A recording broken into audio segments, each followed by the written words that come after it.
Hey Gen Xers, just a quick note. This episode contains discussion surrounding the use of cannabis and cannabis-related products. As a matter of public health and safety, the Untitled Gen X podcast would like to remind listeners to enjoy the legal stuffs responsibly. Cher walked so Elle Woods could run. Rolling with the homies. You left me stranded in the valley. As if.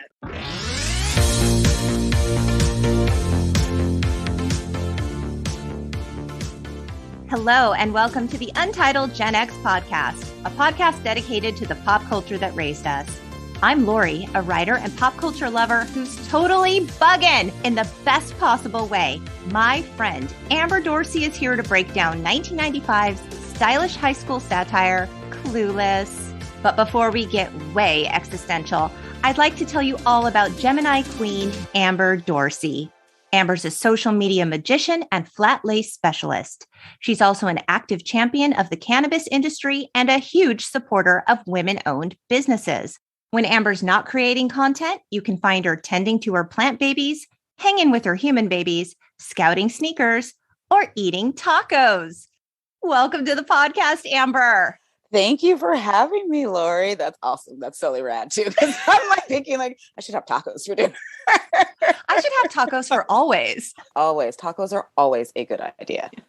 They really are. And you know, I wanted you on the pod because your personality is so big and vibrant. And I know Clueless is one of your all-time favorite movies. All-time favorite. As soon as you asked me, I was like, okay, so there's really only one answer for this. This is my movie. Yes. This film was written and directed by Amy Heckerling.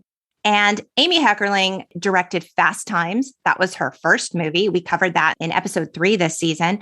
The Look Who's Talking movies, European Vacation. And in the feature Creative Writing, Heckerling revealed that Clueless came to be when 20th Century Fox told her, hey, look, we want you to do, something about teenagers in the in crowd. And she was like, okay, I can do that, but only if I can make fun of them. She was like, yeah, okay, cool. But like, there's a lot to laugh about here because there is. There totally is. And it was the 90s too. So it was like peak time to make fun of teenagers. We were so self-absorbed. In like the best, most naive way. Every time I think of this movie and like some of the lines, I'm like, this is my entire teenage life. Just, I live in a bubble. Like, what are you talking about? What are you talking about? I totally paused. Every time I hit a stop sign, I totally paused. A California rolling stop. Yes. That's okay. That's the thing is like, and then growing up in California, you already know, like, that's a rolling stop. Everybody's like, totally pause. Keep it going. We got places to be. Not everywhere in LA takes 20 minutes. No. And you try driving in platforms. Oh my gosh. Girl. And I was driving for those, like literally learned how to drive right. In those shoes. And I'm like, this was not safe and not a smart time. And yet our parents were like, yep, bye. Bye-bye. Be safe. Yeah. Look at that. So when Heckerling developed the script, she actually developed it as a pilot for a TV show. And it was about a girl that's like eternally optimistic. The studio didn't really get it and they passed on it. And she said like everything with this project was going wrong. And so she ultimately changed agents. And one of her new agents said, this is too good for TV. You need to make this into a feature. So what ended up happening with the script is like a bunch of studios passed on it. It was bought and then put in turnaround. And eventually Paramount Pictures got it. So the film was released on July 19th, 1995. Oh my God, I feel so old. Oh my God, right? I was like, what? Yeah, the budget was $12 million. It made in its opening weekend, $10 million. If I remember correctly, it grossed almost as much as it was cost to make it. Yes. And they were so blown away by it. They were. It was a real sleeper hit. It ended up making $56.6 million in the box office. Holy crap. I saw it at least 3 times in the theater. At least. It's my favorite movie of all time. Like, obviously, my high school best friend and I, like, we are Cher and Dion. You cannot tell us any different. We are in our 40s and we are still like, hi. We still call each other Cher and Dion to this day. And neither one of us will claim which one we are. Maybe you're a little of both. I remember it coming out. And it was funny because I remember at that time in my own life, like, I was sort of not in any one group. I was more like, yeah, kind of going in all the groups at high school, whatever. And my best friend went to a different school. And I remember going on the weekend and like, we're going to go see this movie. So one of our parents dropped us at the mall for like 12 hours. And we saw the movie and hung out and had a blast. And we're like, this is the best movie ever made. I need every single outfit that this girl owns. Like, she had the white pager with the clear backpack. I had a purple pager. We had the plaid skirts and the knee-high socks. Like, there are photos of us. We have these exact outfits. Like, it's scary. Girlfriend, I need you to pass those along so we can share those on the gram. I have some somewhere buried deep, but like, it's funny when we look back, I'm like, oh my God, we were literally out here walking around on like a Tuesday with a baby doll tee and like a skirt and like knee-high socks and chunky boots. And you can buy all that stuff at Target right now. You can buy all of it. Oh my God. I had to send her a picture because I went into Target a couple weeks ago and there was a mannequin wearing a pleated skirt with a vest with like Argyle print. And I like immediately took a picture of it and sent it to her. And I was like, hey, 1995 called. They want our entire style back. And she screamed. That was our movie. We saw it at least 3 times in the theater together, separately, and then went back and saw it again together. And then when it came out on VHS, my dad was the kind of person that like would see a movie at Costco and just buy the film and be like, because he knew that I liked it, right? So I'd come home and there'd be like a DVD. It was a VHS back in the day. Like, who are we kidding, Amber? Let's be honest. So I'd come home and there'd be this VHS on my bed and it's Clueless. And she was with me and I'm pumped. And she goes, oh, that's so exciting. I love this movie. Tell me why I came back the next week and my dad had bought another one for her. Oh, your dad. Yeah, the best. I know my dad's just legit. But like, this has been like our meeting ground for the last 20 plus years. It's like, wow, we really, really love this movie and we can still quote lines and we still know it by heart. So all these years later, upon the rewatch, did it just bring you as much joy as it ever did? Oh my God. I was like, this is the funniest thing ever.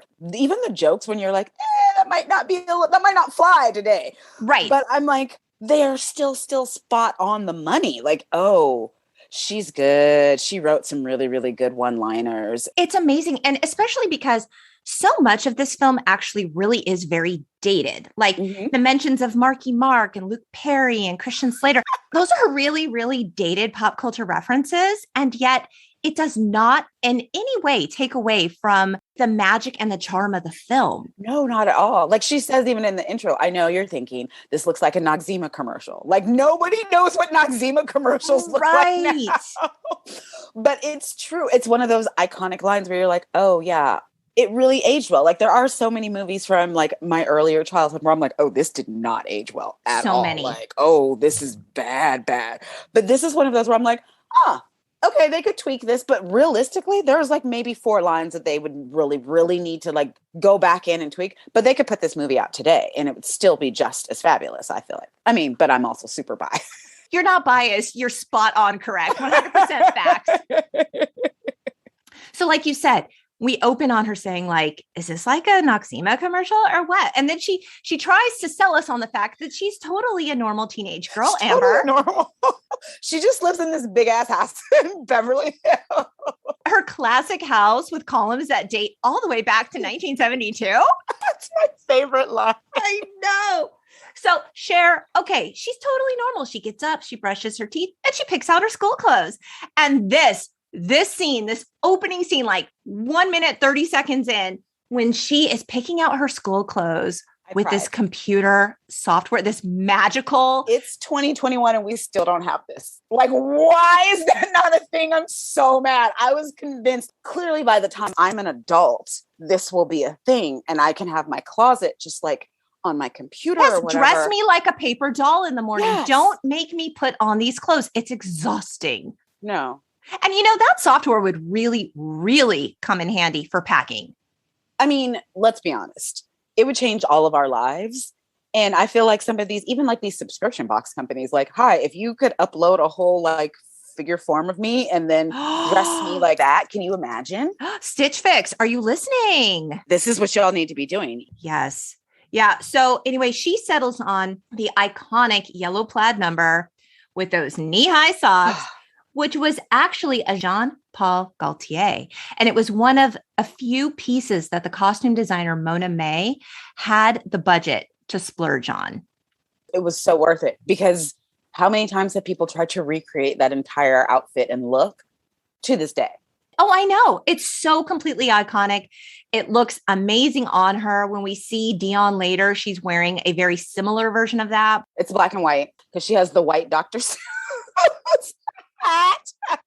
That hat. Who goes to high school wearing a hat? I mean, it's just so fabulous. You know, in regard to the fashion, though, Mona May told Town and Country, when Heckerling wrote Clueless, she knew that I was the person to do it. I grew up in Europe, so I had a very European point of view. I could bring the high fashion from Europe to high school in Beverly Hills. She nailed it. Mona She May. absolutely nailed it. And I think that was really where we saw the beginning of the mix of like high-low fashion. Yes. And where kids actually started to become the trendsetters instead of like, I mean, we grew up in that whole Kate Moss supermodel era where everybody was like, they were very iconic, but they were very unattainable. Those looks were not things that we were going to be wearing. And then Clueless came out and it was like, oh, I can dress just like this. It started to make more sense to us. Like, I have this in my closet.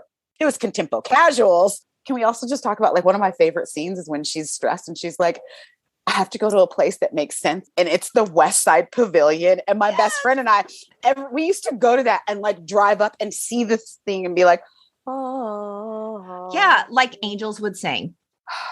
Now we are in our happy place. We're in our happy place where we can do some like real self-reflection. We can solve some problems. We could solve the world's problems, quite honestly. And we can get a Cinnabon in between. That is so funny. So let's talk about the casting of Cher, because I mean, Alicia Silverstone, she nailed it. Nailed it. She was just like born for that role. But actresses that were in the running for the role, Alicia Witt, Reese Witherspoon, Zooey Deschanel, and Gwyneth Paltrow. Can't see Gwyneth Paltrow. No, absolutely not. What's surprising, though, is Sarah Michelle Gellar was actually offered the role, but she had to turn it down because of scheduling conflicts with All My Children. Stop it. Oh my God. I forgot she was on All My Children. She was. She was the Kindle. She was Kindle. She was sneaky. And see, this is Wasn't how you know she like Susan Lucci's daughter? Yes. She was a very like sneaky, like, yes. Oh, she could have been Cher. no, she could not have been. No. According to Time magazine, Heckerling wanted Silverstone because of the Aerosmith videos. She said, I was watching an Aerosmith video of Crying and I just fell in love with her. And then my friend Carrie Fraser, who was actually the casting director who was casting the film, she said, you have to see this girl in The Crush. And I was like, no, I want the Aerosmith girl. Well, it was the same girl. I also love The Crush too. It's a great one. Yes. So we see her in her white Jeep that she's, learning how to practice, how to drive on. And she goes to pick up her bestie, Dion. Dion is played by Stacey Dash. Apparently, Lauryn Hill was considered for the role. Okay, see, that I never, ever knew. And yeah, no, that wouldn't have worked. Yeah, Stacey's really the only one who could have done it. Stacey said, I knew it was my role. That is her role, like forever and always. Yeah. So it's clear that these two girls, they're not only super popular, but they're pretty vapid. I mean, they both know what it's like for people to be jealous of them. Yes, that's why they're friends. It works. So Dion dates a classmate named Murray, played by Donald Faison. And actually, Terrence Howard auditioned for the role. That's wild. Yes. Oh, this is hilarious. I love the dynamic between Dion and Murray. It is such a typical, like, dramatic high school relationship. Oh, it is all the drama before 8:15 in the morning. Like, And you remember that, like, there was so much drama and it would be like 8:45. Yeah, like you hadn't even been to first period yet. And it's like, so-and-so is crying in the bathroom. And like, he broke up with her last night. I know. And, it's like, oh, well, she found a cheap hair extension in his car. And he tells her, no, girl, that's yours. And she's like, I did not wear polyester hair. And speaking of vehicular sex, like just the whole, like, I mean, even the music that they use when they intro Murray and his friends and like that walk and the whole just, first of all, I remember doing dances to that song because I believe it's Shoot. And I'm like, Salt and Pepper, right? Yes, it's Salt and Pepper. And I'm like, I remember that. And I just remember like the way that they pan and then pan back. And we'd never seen that where it was like, oh, these kids look exactly like my friends. Like, these are the same kids that I'm hanging out with in the mall. So, okay, this is totally relatable. Like, yeah, these aren't like the fake high schooler kids. What was so great, though, is these aren't the 90210 35-year-old kids or adults, playing high school kids. Like, they're kids. They look like kids. They look like me and my friends and everybody. It made sense to us. Like, it wasn't that far of a reach. Because yes, 90210, those people were like, hi, you're 35. Right, exactly. And you're supposed to be 16. That's not a look. But did you know that Donald Faison's braces were fake? Yes. You knew that? I believe it's in As If, the book. Oh, okay. Like, there is a point where he's doing something weird where he's like licking the braces and someone was like, did that hurt? And he's like, they weren't real. They weren't real. Anybody who has braces knows, or who had braces knows, you're not rubbing your tongue across your braces all day. That does not feel good. He said, I had an extra tooth and they wanted to hide that because it looked kind of weird when I smiled. So they put braces on me. And it makes sense because that's the perfect for his character. Like, you're still cool, but you're still very young because you got braces. You're still very young. Yes. So Cher thinks dating a high school boy is like the dumbest thing. She's like, they're like dogs. You have to clean them and feed them. And this is when a boy comes up to her and puts his arm around her and she's like, ew. And she pushes him off so aggressively. And she's like, as if. That's the best line. Because I feel like everybody's just, as if. Okay, so even at that age, that gave us permission to be like, no. I don't have to accept these advances and I can't have a boundary and be like, don't touch me. Right. But at 16 and 17, we didn't know that it was a boundary or that was the thing that we were trying to set up. We were just like, ew, no. And she was bold and unapologetic about it. She was physical about it. And it was great to hear someone be like, no, high school boys are dumb. And I remember being in high school and like, I didn't date a high school boy either. So I was very much like, I'm Cher. I don't know what you guys are talking about. High school boys are useless. Like, they're so immature. Where are you guys going for dinner? I'm going to the Cheesecake Factory. Like, I don't know what you guys are doing. I'm going to eat the brown bread. Thank you very much. Right. I am 17 and I'm having brown bread and not just sourdough bread. Right. So this is when we see Cher in debate class and she's debating with Amber, who is played by Elisa Donovan. Say Ambular. She's the one that dresses in the crazy high fashion. I don't know if you watch Real Housewives of Beverly Hills. She's sort of like the Sutton Strack of this high school. Like, just because it's high fashion doesn't mean it looks good. Yeah. What they're debating is whether all oppressed people should be allowed refuge in America. Hello, 2021 topics. As relevant as ever. So Cher is on the pro side. This is when she refers to the Haitians as Haitians. The Haitians. We could totally party with the Haitians as long as we get into the kitchen, rearrange a few plates. I'm telling you, I know this verbatim. Like, it's so good. It's scary. I can't remember why I went in the kitchen, but I know exactly what that's. Girl, it's priorities. It's things that matter. So that whole thing about the Haitians, that actually wasn't in the script. I mean, she mispronounced it. And Heckerling was like, this is brilliant. Nobody tell her otherwise. I am keeping the shit in. Because it makes so much sense. Because for her character, yes, she would totally say the Haitians. Right. So good. So her debate teacher is Mr. Hall. And Mr. Hall is played by Wallace Shawn, who we know and love so much from The Princess Bride. Inconceivable. He's the voice of Rex in Toy Story. Yeah. And he was also in Gossip Girl, which I do love me some Gossip Girl. I do. My God. He like does not know what to make of Cher. Not at all. I think he's like, what she says, it's not like it's stupid. Even if it's a funny way of saying this, it's just not backed in any research. It's like, she's not necessarily wrong. But she doesn't have any, she has some valid points were made. Yes. Like, where are your primary sources, Cher? Right. I need you to cite all of your sources. I love how she just relates it to her own, like, very privileged life. But okay, so if we can touch on that and then go segue from that into how Reese Witherspoon does that in Legally Blonde. Okay, I have a note, Amber, that said, Cher walked so Elle Woods could run. So whatever Reese says when she is in court that one day and activating the ammonium thioglycolate, yes, for the perm. Yeah. Yes. So I'm washing my hair the other day and I was thinking that exact same phrase is like when she says, I'm going to talk to you about something very important, my hair. And I was like, that is exactly how Cher was when she's like, so I had a garden party for my dad. And I'm like, this is me as a person as well. Like, I have a point, but I have a personal story that's going to relate to this point, but I have to get that out first so that I can tell you why that this makes sense. And then you're going to be like, oh. Yes. I mean, there were real similarities between Elle Woods and Cher Horowitz. I totally clocked that. And I was like, that's amazing because, you know, Reese Witherspoon was up for this role. She could have nailed it too. I mean, obviously she did it. She did it later in Legally Blonde. That's crazy. That is crazy when you think about it too. I know.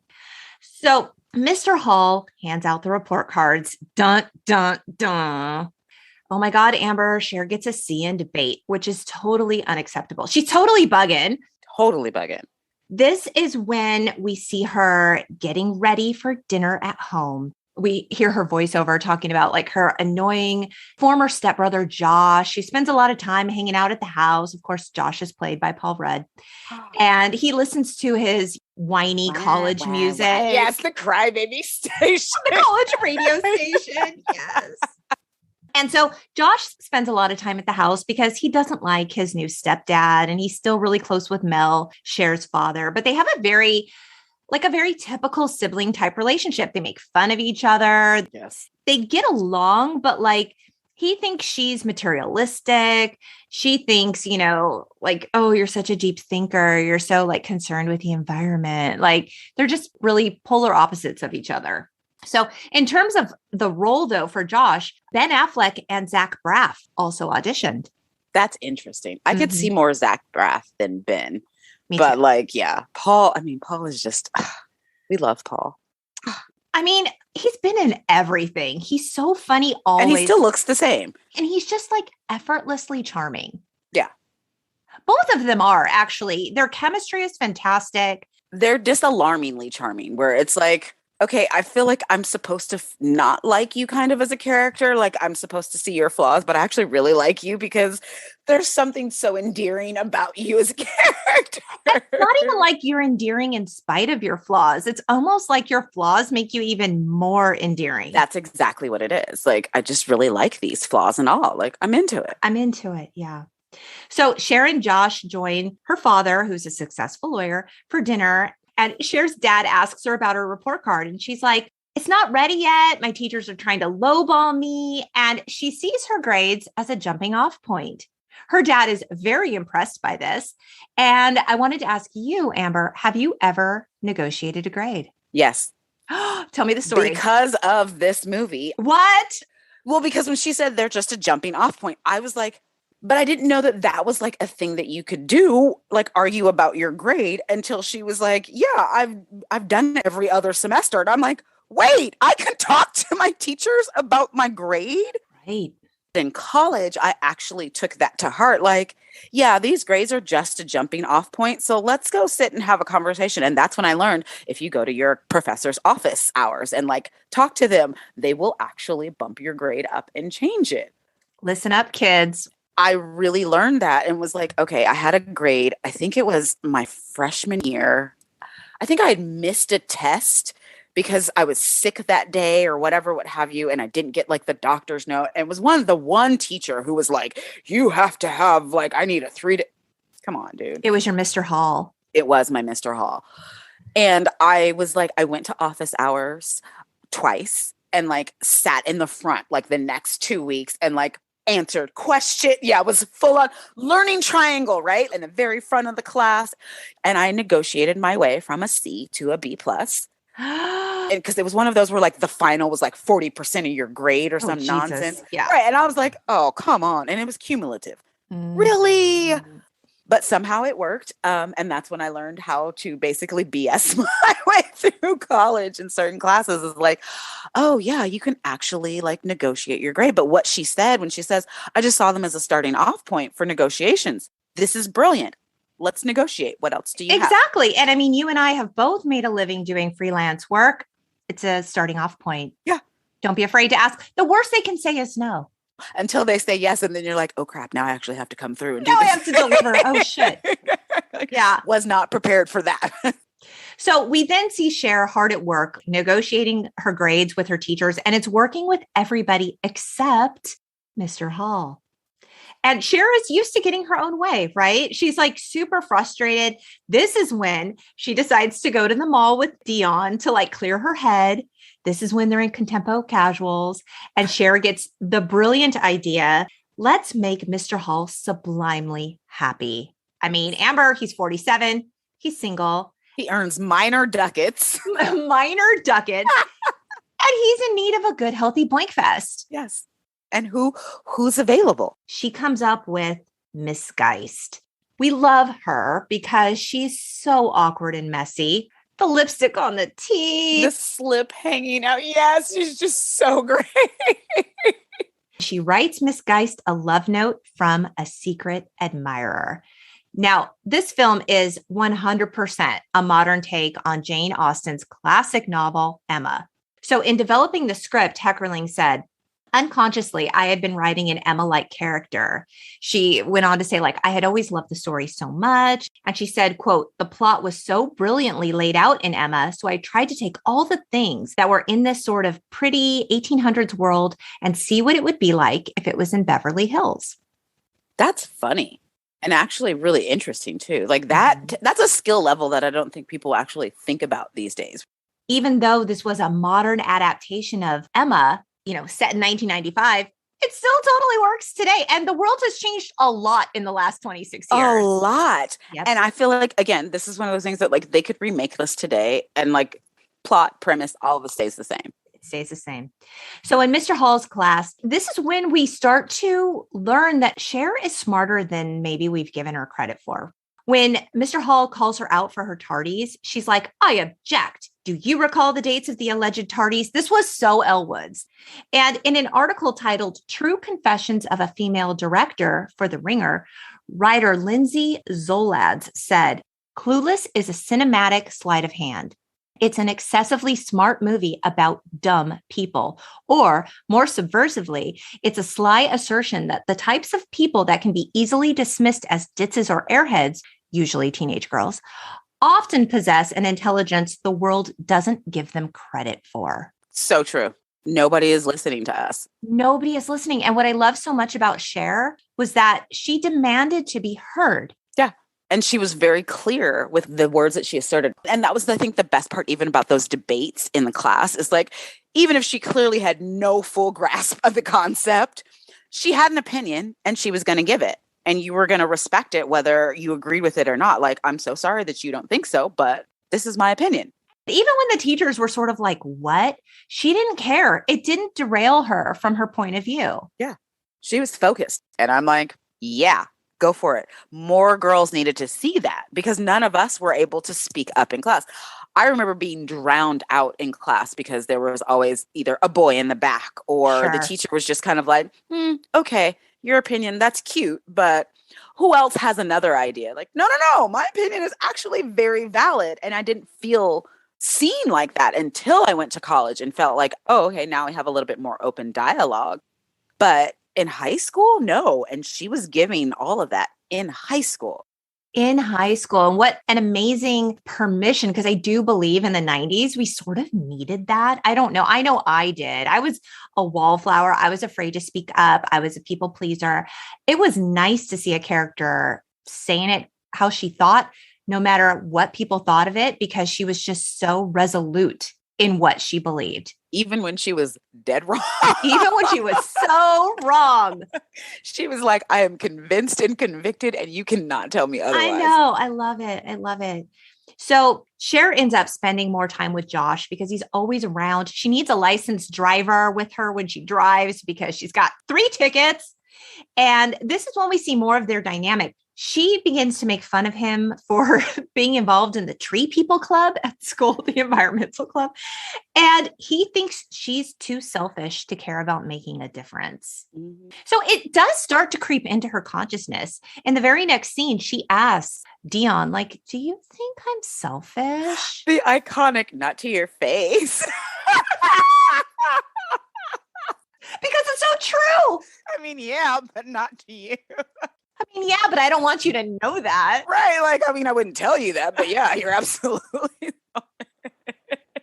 So as part of her master matchmaking plan, Cher offers Mr. Hall coffee to share with Miss Geist, and the plan works. They soon become a couple, and they begin to grade much easier. In fact, the whole school is benefiting from this. At one point, she walks out and she actually takes a curtsy. Is she wearing a beret there? She's wearing a beret. She's wearing the Argyle vest. It's a button down. It's the pleated skirt.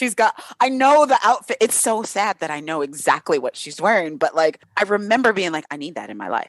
It was so cute. And I think she was wearing some like Mary Jane type shoes with the knee-high socks. Oh, so cute. Fun fact. My teenager has those shoes right now. So cute. She came down in them and I was like, I don't even know how I feel about this because you're like, I couldn't be happier if they were based on real grades. Exactly.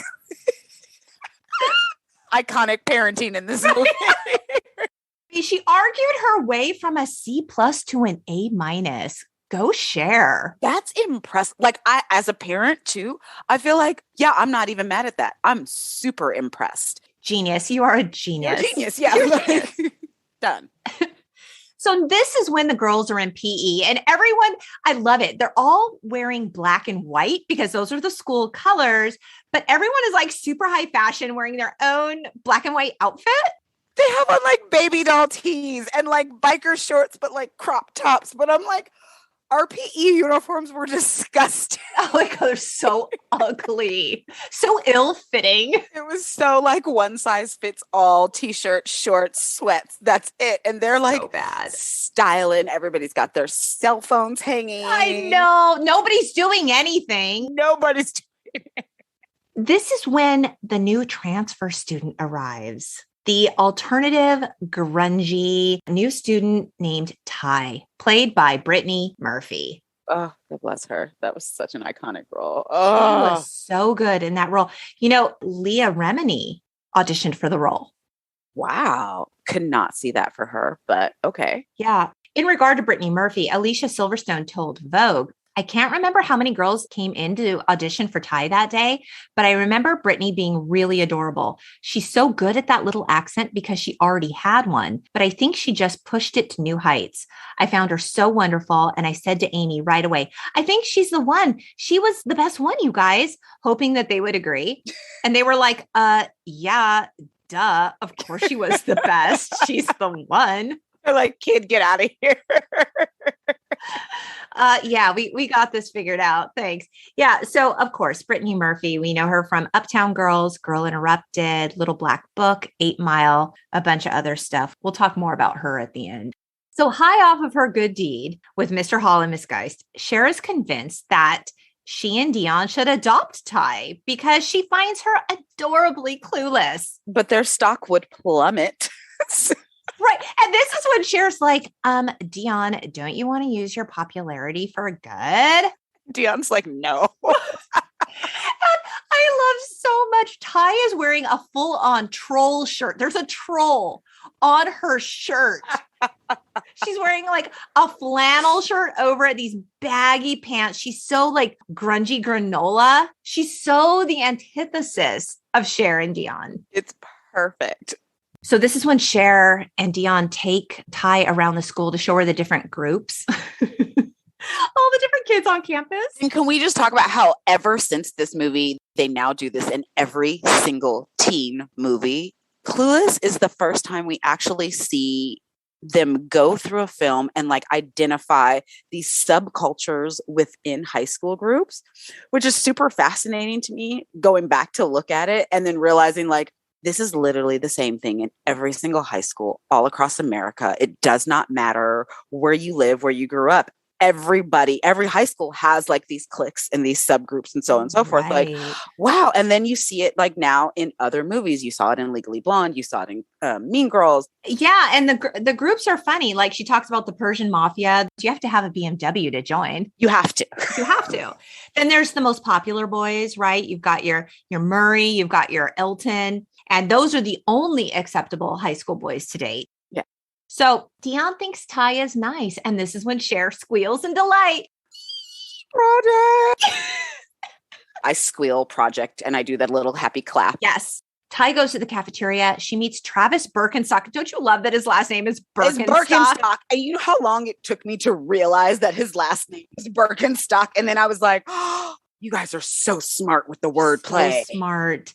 So he's a stoner skater and they begin talking. And actually, Seth Green and Owen Wilson both auditioned for the role of Travis. I could see both of them. I could totally see both of them. Yeah, like Owen Wilson for sure. For sure. But Travis is played by Brecklin Meyer.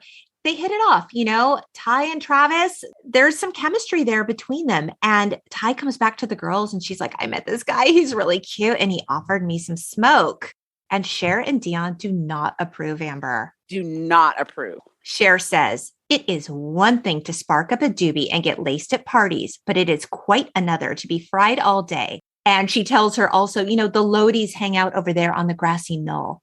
And she says, no respectable girl actually dates them.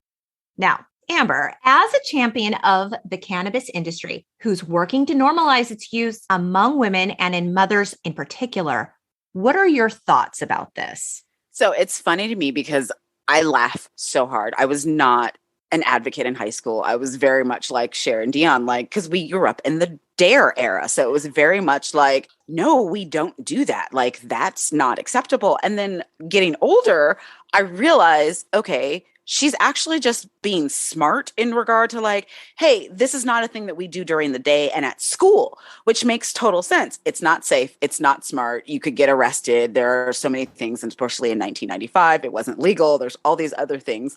And as a parent, obviously, I'm like, yes, good job, Cher. like your frontal lobe is developing. You're still in high school. Yes, yes. Obviously, you know, we know kids are going to spark up a doobie at a party and get laced or whatnot. But I think it was so important, one, to make the distinction between recreational use and actual daytime medication.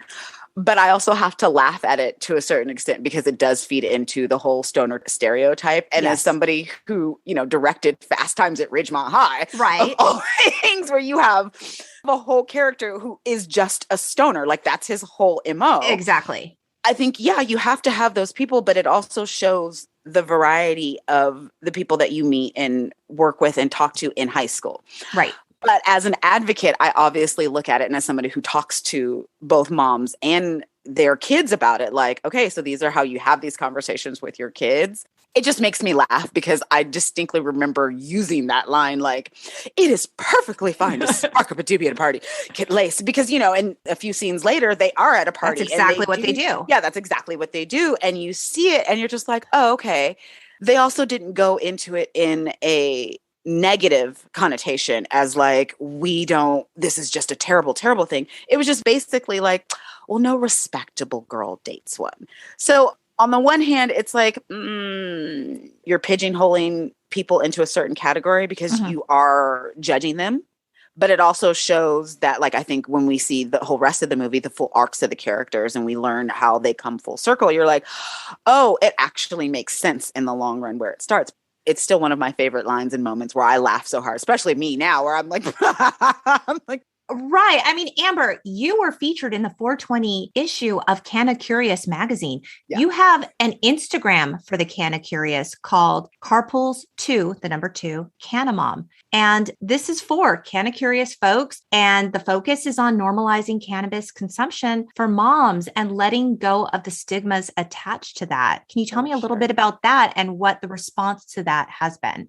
So it's always been interesting. I mean, I started, from carpools to cocktails. You've known me for a really long time. So I've been from carpools to cocktails for over a decade. And it's because it was more socially acceptable to be a cocktail mom than it was to be a cannabis mom. Absolutely. But I've always shared with those that were closest to me how I consume and how cannabis helps me and how it actually sort of saved me postpartum.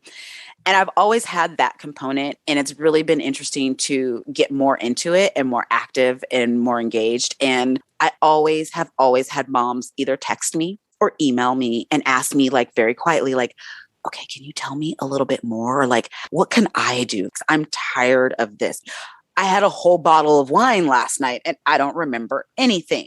And I'm like, okay. And without judgment, because I have been there. I've had friends who've been there. So for me, it's been really important to advocate and educate at the same time. And also let people know that, one, it does not make you a bad mom. Moms who smoke weed are not bad moms. We're actually really great moms. But it's definitely been very much a fun experience to share not only my story, but also like get to know other women and their stories and see how I can actually help them and encourage them.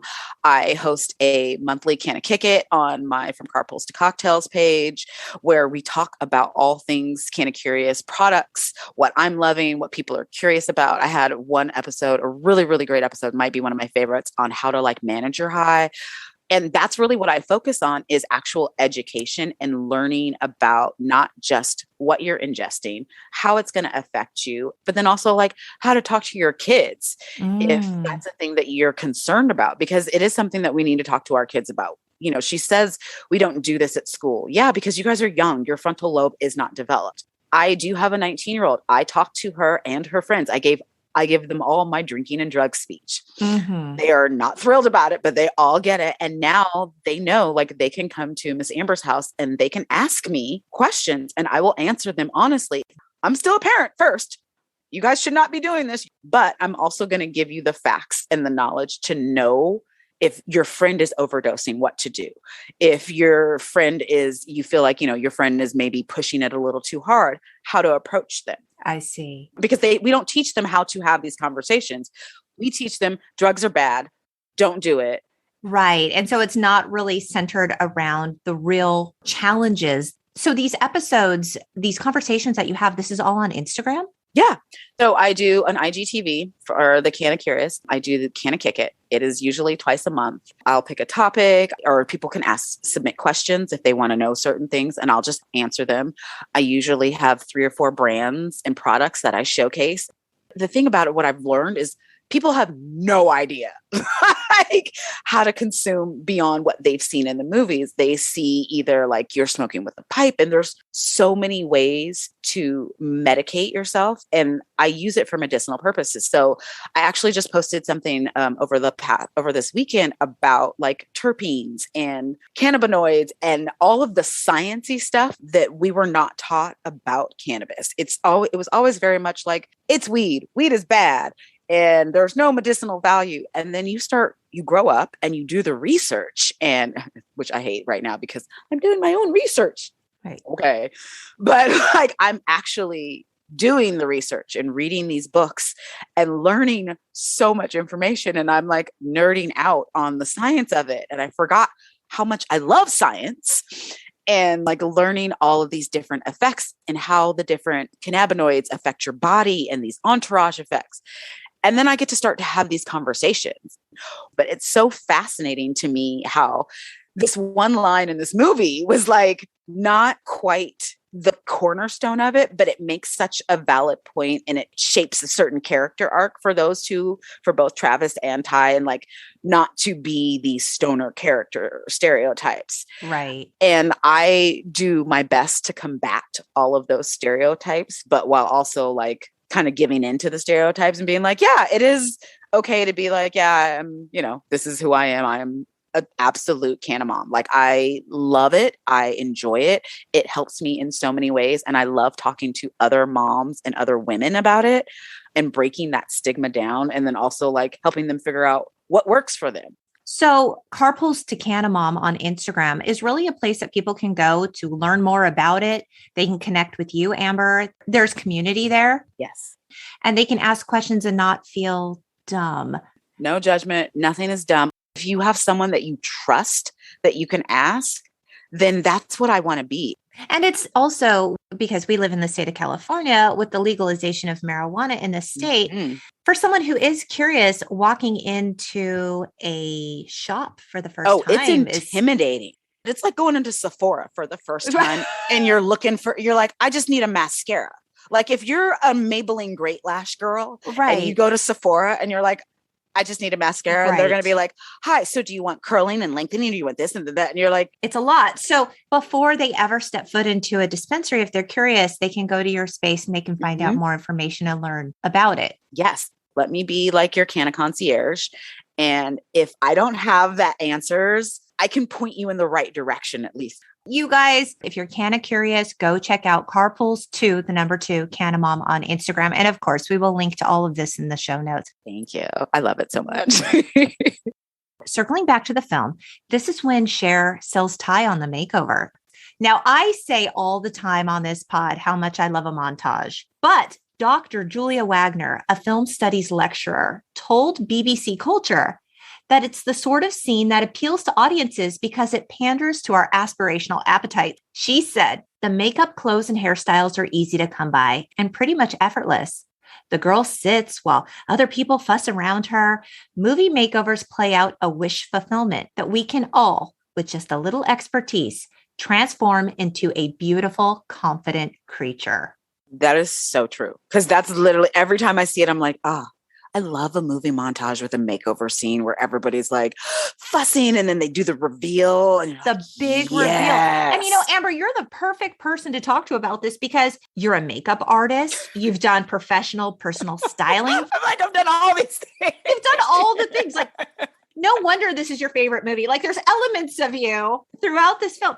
Yeah. So my question to you was, have you ever overhauled like your entire image? I did a whole personal, I'm going to become a whole new person. I remember distinctly it was 2003 or 2004. Okay. One of those. But I distinctly remember okay, I am a mom now and I'm a semi-professional and I kind of need to look like it. That weird transition where you're not a real adult, you don't feel but I also had a child. So what did that look like? It looked like me going to Express and always Express and buying full on I remember I had these 9 West shoes and they might be kitten heels, but they were slingbacks and I was in love with them and would wear them with my dark bootcut jeans and a faux not the blazer but the fake blazer jacket. You remember that was the cottony one? Yes. Slightly cropped and wear it with my day to night tank where it's got a little bit of lace showing, but it's just enough. With a statement necklace. Yes, with the statement necklace. I mean, hell yeah. Cute earrings and my perfect that's what it looks like. And I was no, I am a polished, chic person. That is not who I was at all. Y'all. But I remember being this is going to be my transformation because I have seen so many movie montages where there's this makeover thing.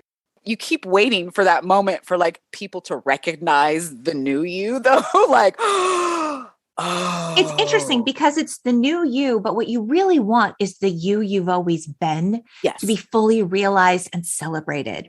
That's it. That's all that it is.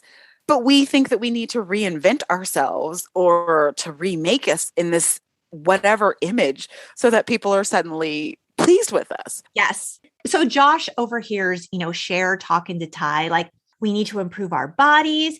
We need to work out, not sporadically, and, reading and all of this. And Josh is just what are you doing, Cher? And Cher's I am helping this girl. Cher thinks that she is really she's doing the Lord's work here, Amber. She is helping her navigate the pitfalls of high school. She's basically she could be you, Josh, but I'm helping her to be well-dressed and popular. So. Right. She probably wanted to make over Josh at some point and he wasn't having it. Oh, you know she totally did. Because he even says, he's yes, now that you've exposed her to the world of bare midriffs. And her being yeah.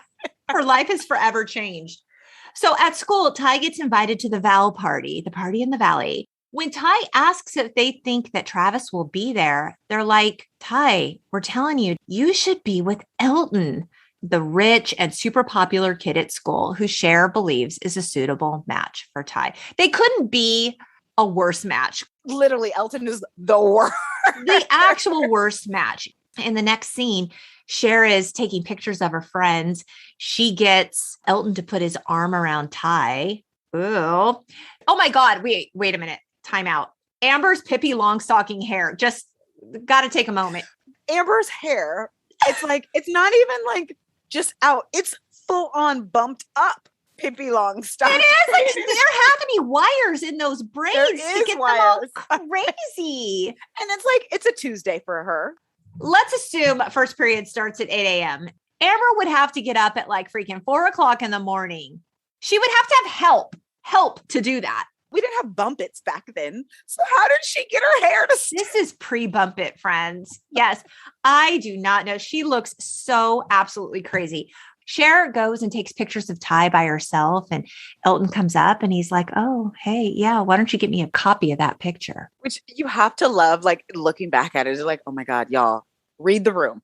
Exactly. Read the room. So we find out that Elton has taped Ty's picture in his locker. So this is really happening, Amber. Her matchmaking skills are unparalleled. She's good. Yeah. And she's like, this is my life now. Like, this is what I do. So this is when the kids decide to go to the Val party. When Dion and Murray are fighting in the car about how to get to the party with the Thomas Brothers guy. Every time I look at that and she's like, there's only numbers at the top. I'm like, oh my God, I am triggered.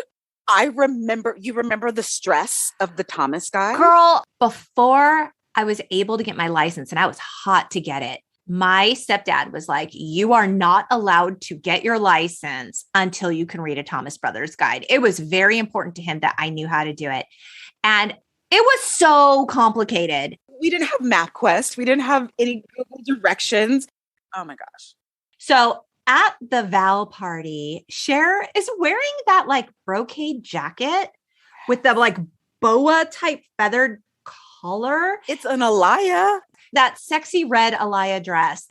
Did you know Cher had 64 costume changes in this film? I believe it. Silverstone told Vogue, I left every fitting thinking, oh my God, this is hell. I just stand there for hours and let them dress me up like a doll, but I didn't quite get it. Everyone was always touching me and I was just so over it. Every day I'd get frustrated thinking, why is there so much fuss around these stupid clothes? Then I saw it. I was like, oh my God, that's why. Because it's brilliant. Yeah. Just genius. The outfits are also a secondary characters. Oh my God, that's such a good point. Like how in Sex and the City, they always talked about New York was like the fifth character or whatever. Mm-hmm. And I never got that until I got older. And then I'm like, now I understand it. And I understand how fashion actually makes a film. And in this particular film, like the outfits are absolutely secondary characters. They tell you everything you need to know about the character that you're engaging with in that moment. The fact that she's at a high school party in the flippin' valley, where somebody is like skateboarding off of a ramp in the house, but like she's in this full feather boa satin dress situation. And then like Murray's in jeans and a sweatshirt. Exactly. Like, are we even at the same event? Like, what are we doing here? It's so true. I mean, even like Josh's clothes, like I think at some point he's wearing like an Amnesty International t-shirt. Like the clothes really are so important to what we know about the characters. Oh, absolutely. This is when they play that game of suck and blow and Elton kisses her. Yeah. And oh God, this is another one that I just love. Dion catches Murray getting his head shaved. He shaved his head. What am I going to do with you now? Right before yearbook pictures, I'm calling your mother. Because I'm keeping it real. I'm keeping it real because I'm keeping it real. Keeping it real. I have so many questions for Murray and his But like, how are you at a random party and decide, yes, I'm going to go in these people's bathroom and shave my head? I know. What am I going to tell my grandchildren? I love it so much. This is when everyone's dancing. Elton is not a good dancer. Cher keeps trying to get Ty hooked up with Elton. This is when they're dancing to Coolio's Rollin' with the Homies. Rolling with the homies. Yes. And Ty gets hit in the head with a shoe. She just boom. Right in the head. And Elton scoops her up, takes her into the kitchen to put an ice pack on her head. And he's really sweet to her. And poor Travis wants to like help out. And Cher's like, get away from here. I remember she goes, Ty would have wanted you to enjoy the party. Like she died. Oh my God. And this is when Cher's dad calls and is like, I want you to walk in the door in 20 minutes. And I'm like, sir, what part of the valley have you been in? No. When he calls her and he's like, where are you, Kuwait? Kuwait. Cher's got to go. And Elton insists on taking her home. And this is when he's in the car with her and he's singing the Cranberries away. Oh, Elton. Oh my God. Elton admits his feelings to her and he goes to kiss her and she pushes him away, you know, as if. And he tries again and she gets mad and she gets out of the car so dramatically when she's like, ah! And he's like, get back in the car. And she's like, no. And he's like, okay, fine. And he drives away. I was like, really, Elton? You're a dick. And then you can't be friends with somebody after that. Like, you left me stranded in the valley. In a parking lot, which she is then robbed at gunpoint. The robber's like, get on the ground. She's like, but this isn't a lie. It's a totally important designer. He's like, I will totally shoot you. Because who else is that vapid to be like, but this is a designer outfit. Like, I can't get it. There's literally a gun in your face. Woman. I know. This totally reminded me of that episode of Sex and the City when Carrie gets robbed for her shoes and she's crying and doesn't want to give up her shoes. It's the same genius. Totally. So Cher is forced to call Josh from a payphone for a ride. And Cher is so stressed. She doesn't know what to do about Ty. Ty is just devastated that Elton isn't interested in her. And so in an effort to cheer her up, the gals ditch 7th and 8th and go to the mall for a calorie fest and to see the new Christian Slater. Okay, so now we're at the mall restaurant and Dion reveals that Cher is hymenally challenged. Hilarious. Yes, I still use that phrase. I love that phrase. I mean, it's so good. It's so good. And Cher's like, you see how picky I am about my shoes and they only go on my feet. Same girl. Same. So we learn that Dion is also hymenally challenged and Cher wants to find someone else for Ty. But when the debonair Christian arrives at school, Cher's like, well, maybe it's okay to date a high school boy if it's Christian. Oh, Christian. Yes. Oh. Christian is played by Justin Walker. Jamie Walters auditioned for the role, as did Paul Rudd. Actually, I read an interview with Paul Rudd where he said, I thought it was really cool to play a gay character. When they told me no, then I was like, okay, I want to play Murray. And they're like, Murray is black. Like, and he was like, oh, I just really liked his character. No, Paul Rudd needed to stick with Josh. Yeah, he's perfect as Josh. Like, it's iconic. So Cher is into Christian and oh my God, this is one of my favorite looks of hers, honestly, when she's wearing that baby doll and the pink tank top and the white patent leather Mary Janes. I had those shoes. I loved them so much. They're adorable. To reel him in, she concocts a plan. You know, she sends herself flowers and chocolate, being sure to draw attention to her mouth. She shows skin because it reminds boys of getting naked, and that makes them think about sex. She invites him to a party, and when Christian arrives to pick her up, he is way too cool for school. Like, he's so disrespectful to her dad. Josh hates him immediately. Oh, that scene is still one of my favorites too. Because even when she comes down and they're like, you're going to let her go out like that. And he's like, you're not putting anything on. She's like, yeah. And then she puts on a sheer shirt. He's like, you call that a dress? She's like, it's a Calvin Klein. Like, he's like, no, I'm going to put something over it. And it's a sheer shirt. It's like, so good. So they end up at a party. The Mighty Mighty Boss Tones are playing. Cher and Christian dance. Ty arrives in her overalls and feels really out of place. Poor Ty. Yeah. Christian is ignoring every girl, which makes Cher think that like, well, he clearly only has eyes for me. We even see him flirting with the bartender. That's my favorite is like, you can make out what they're saying. Oh yeah. Like, when he's like, what am I going to do with that? And he's like, I know. He's like, but that's also brilliant because this was high school. They were not talking about this in high school. Like this was not addressed, but it's so brilliant how they showed this actively gay character without taking away from any machismo or making it into a stereotypical trope, but they really just gave him an actual personality and arc and just be like, hey, this is him just being him and her just being clueless and oblivious. Like, he's cute. We'll see. I don't know. And he was cute. He had great style. He had all the confidence in the world. He was attentive to her. Oh, yeah. So, I mean, you can see how it would happen. I loved Christian's character. Like, just, he was so cool. Josh arrives at the party and he is so sweet. Like he's keeping an eye on Cher. He's engaging with poor Ty, who sees Elton with Amber in her like tiara and pink tutu skirt. Like, what the hell? What is she wearing? I know. And this is when Cher calls her a full-on Monet. Monet. Still use that phrase to this day. At the end of the night, Josh takes the girls home. This is when we cut to Cher and Josh at home hanging out. Watching Ren and Stimpy. Who are way existential. Way existential. She's just so comfortable and wholesome, right? Like she's not trying to put on a show because she's just with Josh. She can be her true self.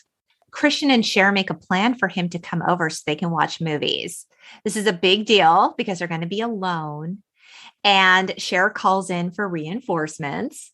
She's going to do it. She's going to have the sex. Yeah. But she needs a lighting specialist first. They have to design a lighting concept. There are costume decisions to be made. So Christian comes over and he brings Sporadicus and Some Like It Hot. Because he's got a thing for Tony Curtis. He's got a thing for Tony Curtis because that's not suspicious. Yes. So they're watching movies on her bed and she's trying to play footsie and he's just not interested. And he realizes like, oh shit, she's into me. And yeah, I think I better go. She's confused and she thinks something is wrong with her. The next day, Cher's in the car with Murray and Dion is driving. This is the scene where she accidentally gets on the freeway. Oh my God. The freeway is very scary. And the reason that scene is so great is because we can all totally relate to that. And the best part is they're literally just on the on-ramp and getting right off. Like she doesn't even make it into the full lane. It's literally that one exit in and getting off. There is so much screaming. It's so dramatic. You know, Dion, it's like, we almost died. And, you know, she and Murray, like he comforts her. And then of course her virginity was non-existent after that. Of course. But this is when Murray tells Cher, like, Christian is gay. Yes. Cher, like, what were you thinking? But it's funny because he does that whole monologue where he talks about he's a something, Oscar Wilde reading Friend of Dorothy or whatever. Right. And then he literally explicit says he's gay, but he says it so fast, you don't catch it the very first few times you hear it. Oh. All you hear is he's a da-da-da-da-da-da-da-da-da. I see. And then he's like, he's gay. It was inferred, right? But it was never, people were like, but they didn't say it. Like, yeah, actually they do explicitly say that he's gay.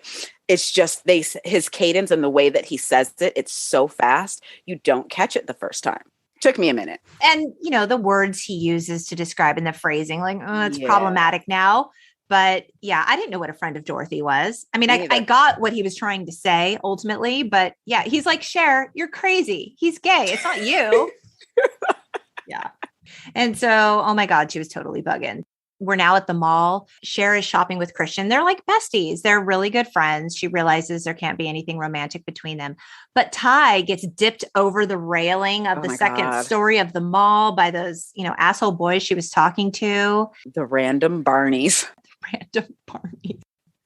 But, you know, this life-changing experience, her brush with death, catapults her in the social scale. Like she is now the most popular girl in school. Everyone wants to hear about her brush with death.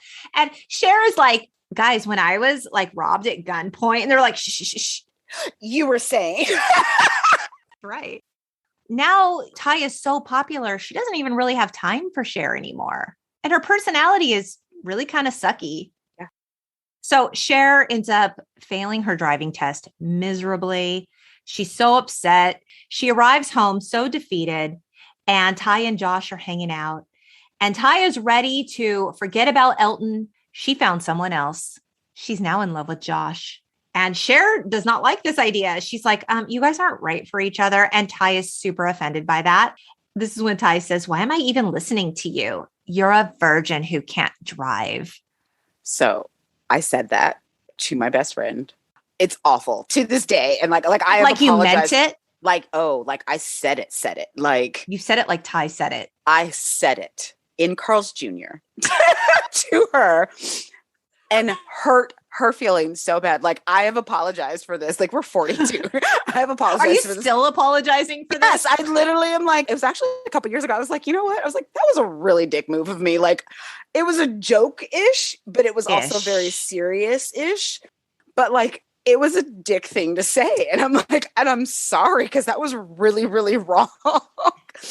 I literally was like, you're a virgin who can't drive. I mean, it was true though. Like, right.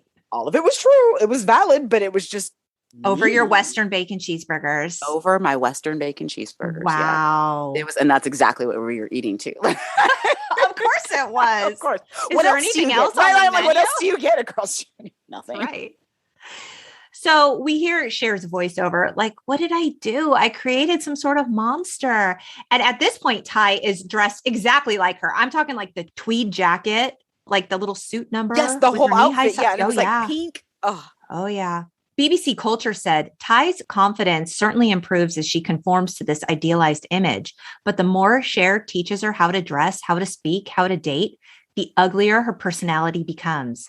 Our statuesque lead has created a shallow monster and lost control of her. Thus, this vapid version of her friend holds a mirror up to our protagonist and highlights the flaws in her own superficial outlook, which is based on the assumption that everyone should fit into her world and look the part too. Soon enough, the rose-colored glasses come off and Cher's perspective shifts. I love that, actually. Yeah, and this is when she decides to go shopping again to clear her head. This is my favorite. She's having a whole existential crisis. And then it's ooh, do they have that in my size? I'm like, this is me as a shopper too. Like I was that kid. Like I'm going to go to the mall and clear my head and do that. Ooh, that's cute. Right. This is when Cher says, everything I do is wrong.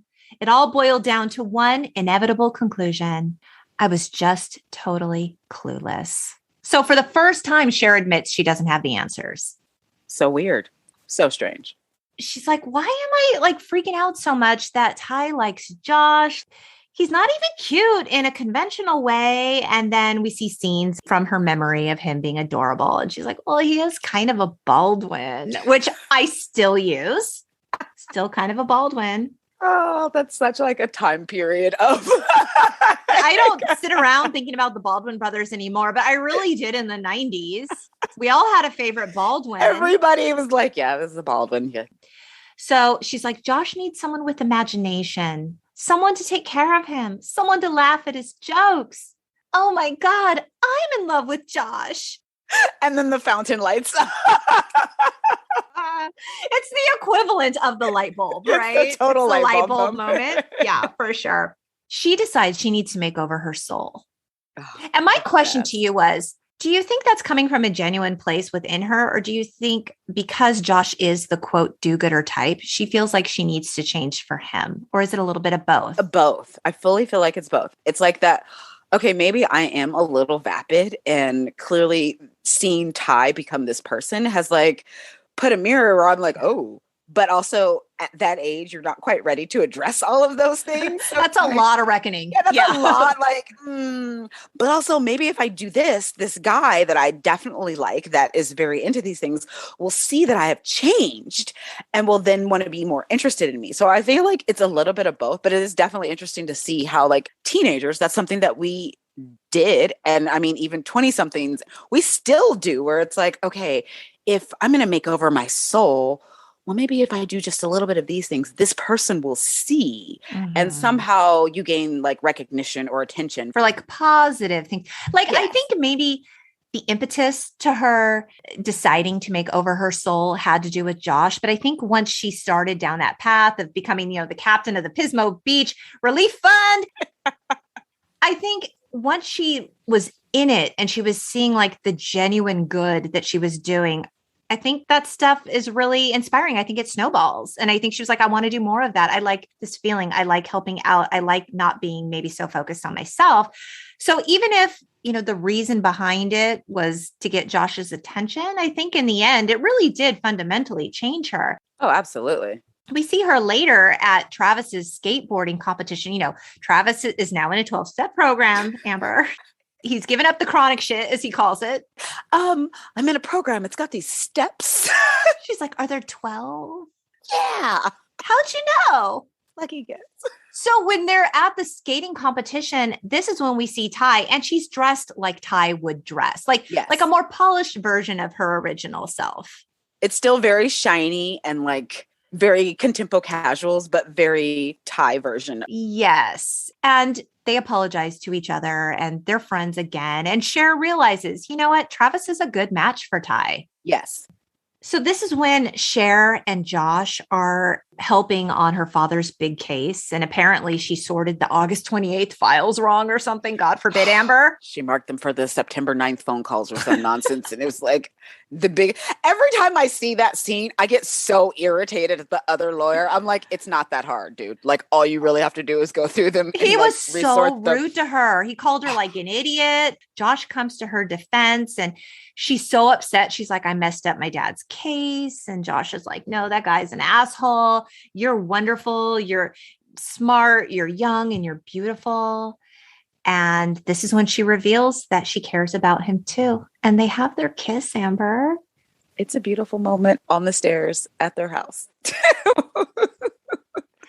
is when we pan to a wedding. But oh my God, you guys, everybody relax. It's not hers, as if she's only 16. And this is California, not Kentucky. Right. Right. So Miss Geist and Mr. Hall are getting married and Cher is in the wedding party and Josh is her date. The girls talk about their dream weddings and it's worth mentioning Dion wants a sailor dress, but like a gown. Sailor motif. Yes. Like she has a whole thing. Might be my favorite part. Guys, like I want something very floral. Damn. No, I have like a whole sailor motif, but like not like a dress, but like a sailor dress, but like a gown. Like I'm like, oh my God. Everybody loves a theme, Amber. Everybody loves a theme. So the studios, when it came to the script, were sort of like, is it weird that the stepbrother or former stepbrother and stepsister end up in a relationship? They were siblings. We feel a little bit like some kind of way about this. And Amy Heckerling said, you know what, you guys? My grandparents were stepbrother and stepsister. Her grandparents were teenagers when the parents married and they ended up together. And so Heckerling was like, this is not weird. Like they're not blood related. They were teenagers when they met. There's actually been a lot of conversation about that in the last years. I saw somebody actually posted on Twitter was like, can we just talk about how weird that is? And I'm like, but y'all, they're not siblings. They weren't kids together. Like your mom married my dad for a couple of years and then they divorced. If that. Josh is like, I really don't like stepdad number 5 or whatever. Right. Like, so mom's been busy. Right. Like if anything, to me, it was like, okay, Josh is in college and she's only 16. If anything, that's a little more problematic in my mind. Right. And that's because that was the other argument. People were like, well, let's talk about the fact that she was only 16. And I was like, well, we can talk about that. And then let's also talk about the fact that how many of us have been married or dating people who are 5+ years older than us. Yeah. So this leads me to ask you, where do you think the characters ended up? Where do you think Cher ended up? I feel like Cher owns a Pilates studio. Oh, I love it. And like she's now evolved into like the wellness type of like Beverly Hills type mom where she's like Pilates lady and she's very goopy. She is. Like she's now Gwyneth. Like that's literally who she's transformed into. Okay. What about Dion? I feel like Dion is definitely a socialite and a lady who lunches. Okay.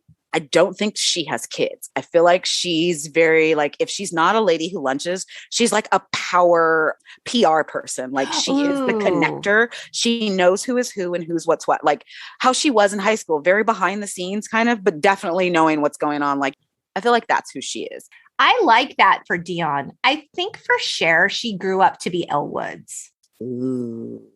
I could definitely see that. I feel like maybe both though too. Like, yeah, maybe both. It could go both ways. Like she probably had that Elwood stint where like, yeah, I'm powerhouse. I'm going to do this. And then it's like, maybe she had kids and is like, well, now I'm going to re-channel this energy into something else to like, and maybe she was one of the few people on earth who actually achieved some sort of work-life balance. She's got nannies. That's why. She's got some help. What about Ty? She's the friend that travels. That's like never home. She's the traveler. Maybe she owns a pottery studio. Yeah. Like she's that person that's like, maybe has a home base in like New Mexico someplace or like Sedona. Arizona. I was just going to say Sedona. Like super like kind of artsy fartsy, but is never at home. Yeah. Yes. I love it. So you and I touched on the language of this film and how absolutely quotable it is and how we use it all the time in our everyday lives. Heckerling told Town and Country, the one thing I love in movies is the language. In My Fair Lady, what you say defines everything about you. How much money you have, where you grew up, everything. I wanted to incorporate that in a goofy way and also mix it up. I wanted white kids to be using words they learned from rap artists, Black kids to be speaking Yiddish, a young person talking like he's a rat packer, or a girl whose father is a lawyer using legal terms. We could have fun with that. It's the best because it is, I think, one of those films and where we really start to see that lexicon grow. Yes. And actually attribute the fact that, yeah, kids do actually talk like this. Like all of my friends, we had wicked vocabularies, but we also used slang. You know, we grew up in the 90s. So we grew up with the Snoop Dogg's and the Dr. Dre's, and we had all this rap vernacular that even in my very suburban life was not really applicable, but I'm still using it. Like, yeah. Well, I mean, you call yourself a suburban gangster. Yeah, like I am very, very suburban, but like I grew up with the gangster culture and that's what I've incorporated, embodied. So you hear that in my everyday vernacular. And it was like, it's been like that since high school. But yes, when she said that about Ren and Stimpy, oh, I'm still in that. From now on out, Ren and Stimpy are existential. But just file it away. Exactly. I feel like there's a little bit of every single character in all of us. Like we are a little bit Amber where there's that kooky side where we're just kind of like, oh yeah, I kind of want to wear whatever today. Right. And then there's the Cher and the Dion. So I'm like, this language is completely like, it is existential. Like it changed everything for me. And the fact that we still use it, 20 some years later. We're still talking about it. We still love it. Silverstone looked back on the legacy of the film and she told Vogue, I'm always amazed at the longevity of Clueless. It's incredible that so many people love this film and not only continue to love it, but continue to rediscover it. I don't know how to explain why or what made Clueless what it was, but I know that it happened and I know people continue to love it and it never gets old. So that's the good news. People always say, oh, you must be so sick of it. But what's there to be sick of? People liking the movie you're in? It truly doesn't get better. I love that she said that because she's 100% right. And I think she actually did something last year where it's like she put on the same outfit, the yellow outfit, like at her house. And I think it's her son that comes up and like tries to hug her. And she's full on, as if. And you're like, yes, 20 plus years later, this is still my movie. They better not ever, ever remake this film. I will boycott. I will literally be that person like, no. You cannot, like some stuff just doesn't need to be remade. I don't think we need to go revisit and remake every single thing from the 80s and 90s and like put a 21st century spin on it. Clueless feels literally like a time capsule.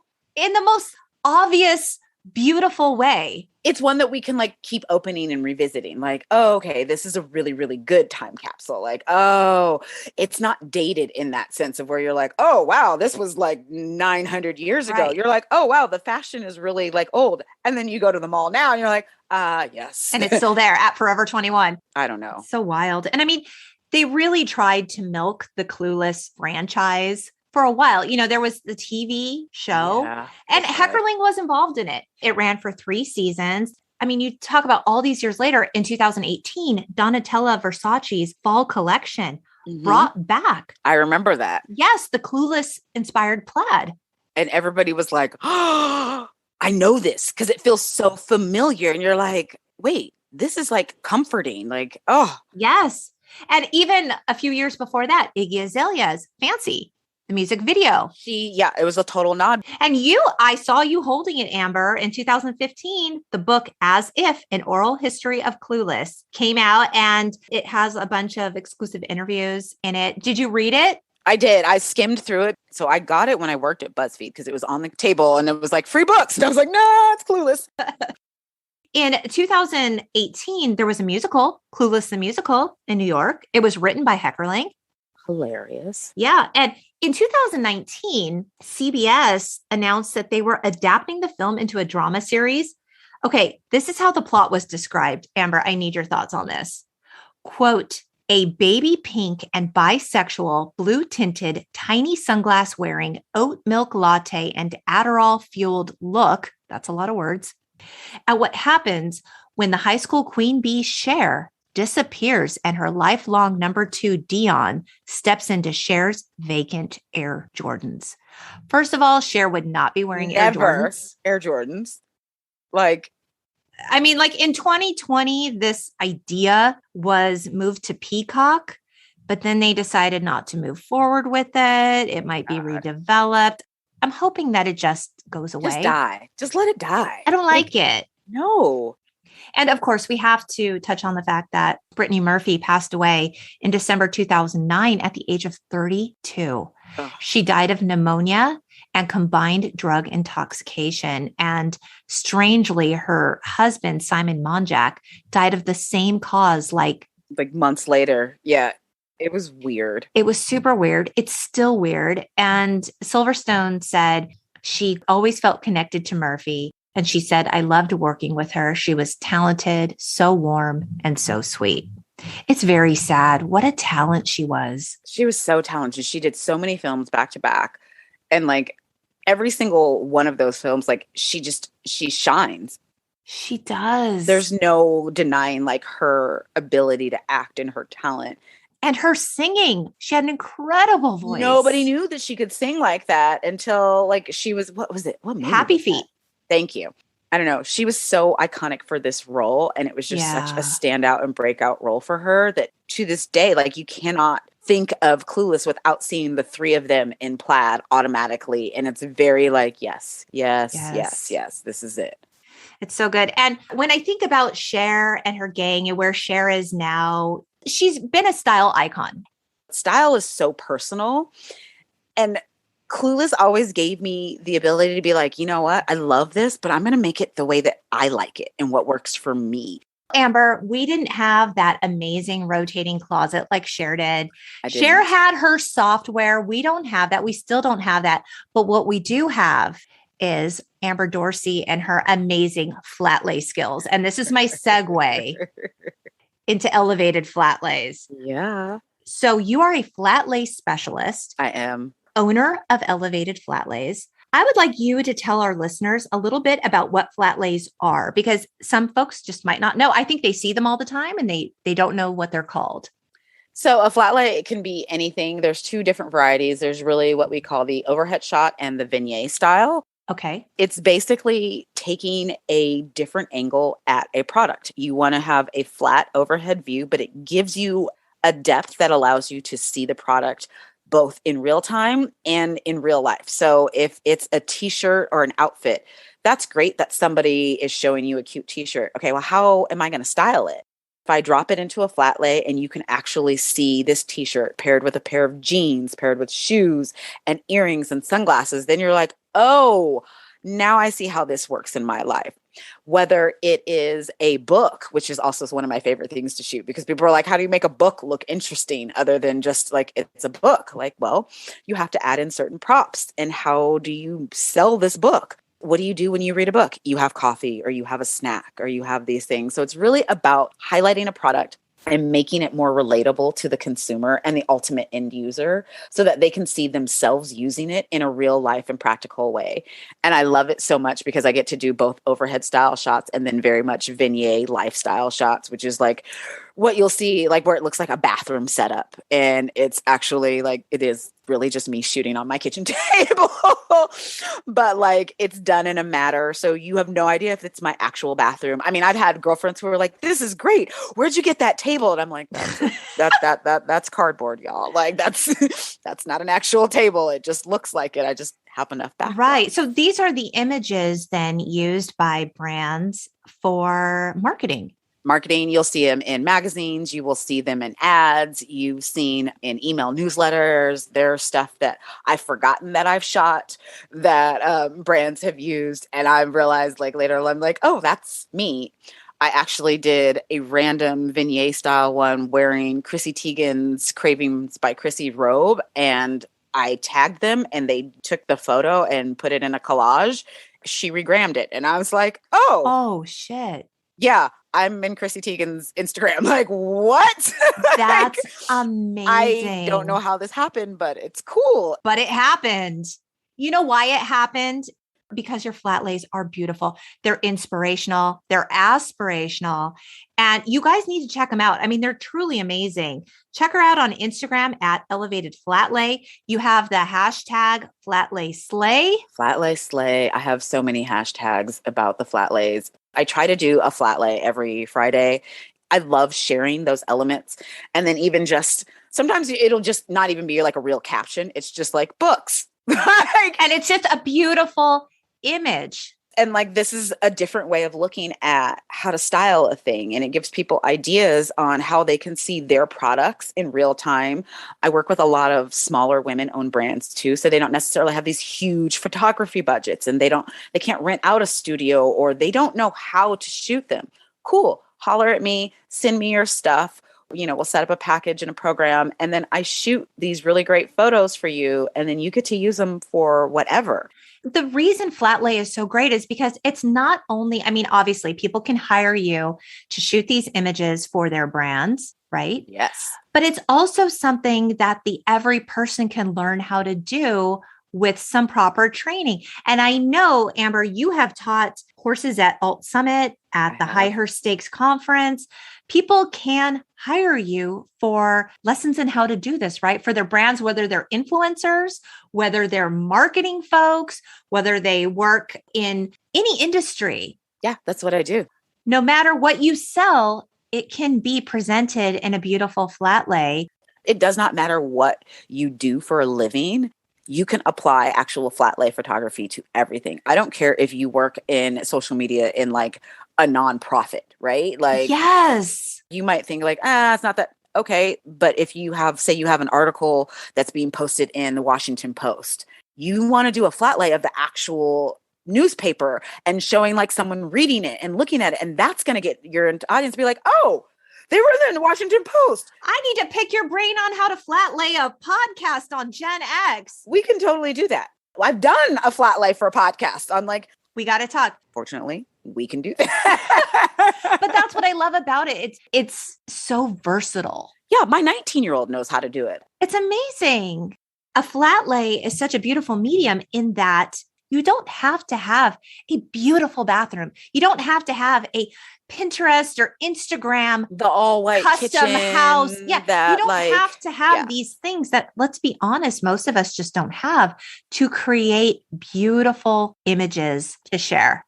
I actually got started with a white foam core board from the Dollar Tree that my kid had left over from a fucking science project. Oh my gosh.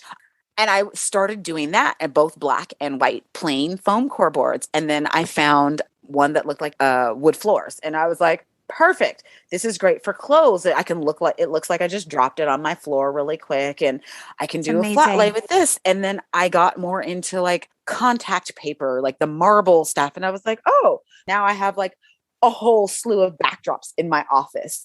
I can make it look like an Italian kitchen. I can make it look like an upscale bathroom. I can make it look like a speakeasy. I can give you any type of background. Like, I have so much fun coming up with just ideas. So there's a lot of creative freedom in it. Oh, it is. Do I need a fancy camera? Can I use my phone? You can use your cell phone. I shoot 90% of my product photos on my phone. I have 3 fancy cameras. I only use one of them on occasion. Wow. On occasion. You guys need to check out her work. I will put a link to her photography work in the show notes. And in addition to your content creation, you assist women-owned small businesses in the digital space. I do. So tell me what that experience has been like for you. Oh my God, it's so much more fun. Like just women as a whole, business owners, like we're just these marvelous creatures, right? And everybody has all these different ideas. And the ultimate is we all want to help each other. So my job and my goal is to really help other women kind of in these business owners to see themselves beyond and not just in these small little pigeonholed categories. Like, yeah, sure. Maybe you think that you just write fashion. Well, you don't. You actually write more about lifestyle and how this pertains into your overall grand scheme of things. Let's figure out a way to talk to other people about that and get more people on that. So that's also why I do the Can and Kick It. And I do have interviews. I was doing Candidly Conversing a couple of times a year where I'll have like random women business owners that I just think are rad or doing major things. And I'm like, hey, do you want to chit chat with me? And I'm the type of person that's like, I will stalk you into being my friend. And not in a creepy way, but like, I think that you are like a prolific businesswoman or there's something to be had there. And I want to find a way to be a champion of you. So even if I don't know you personally, I'm going to share your stuff. I'm going to support it in any way, shape that I can, because I know that women supporting women is how we get shit done. And that's how we win, because we are the ones. We're the word of mouth. We're the reasons that stuff happens. We know that as women, we have the most buying power. We know that we're the ones that push the narrative on everything, with the exception of like policies that are being made. But that's neither here nor there. That's another podcast. That requires alcohol too. But it's like, it's my favorite thing to see a woman be like, hey, you know what? I loved chatting with you the other day, and like the photos you took really helped me see my business in a different light and like push it to another level, and then get these photos taken or have somebody share them. And then they're like, oh my gosh, that's my product. I can tell in your energy, you believe that there's room at the top for everyone. Yes. My whole thing, I always talk about networking across and not up. And we have all been taught that we network up. You want to go to you want to be the person with the person who's above you in that thing. And we were blogging for so long, and that was always how it was in the blogging industry. You want to network up, network up. Like we liked bringing people together, but like, I really want to be the main standout. Right. It looks like a pyramid. Yes. And now it's more of like a big giant collective. And then we all sort of take those steps together. We're all on these same ladder rungs together. And I really see the importance of that. And it really is about like actually each one bringing someone else in, because there's stuff that like I know that you don't know, and you know that I don't know. But if we can combine our forces, oh my God, Wonder Twins unite. Like we can be unstoppable. We are like, we are the Power Rangers and Voltron at this point, where you're like, yes, we actually do need to combine, network across, and then together we all rise. I love that. You guys, you want to get to know Amber Dorsey. Oh my God, she wants to link arms with you. She wants to kumbaya our collective success. I do. She's on Instagram from Carpools to the number 2 cocktails, Elevated Flatlay, Carpools to the number 2 Canamom. She's all over the internet. You could see her beautiful work. And I just want to thank you so much, Amber, for taking time to be your magic, amazing Gemini self to talk about Clueless. Thank you so much for having me. This is so much fun. This is so my favorite movie, and I'm so glad that I got to chat with it. It was somebody who actually appreciates and can understand my love for this movie and how the significance of it in all of our entire lives. Thank you so much. And of course, thank you, Gen Xers, for listening. Please remember to rate and subscribe so you never miss an episode. And of course, you can find us on the web at the UntitledGenXPodcast.com. We're also on Facebook and Instagram at the Untitled Gen X Podcast. We hope you keep in touch, beautiful people.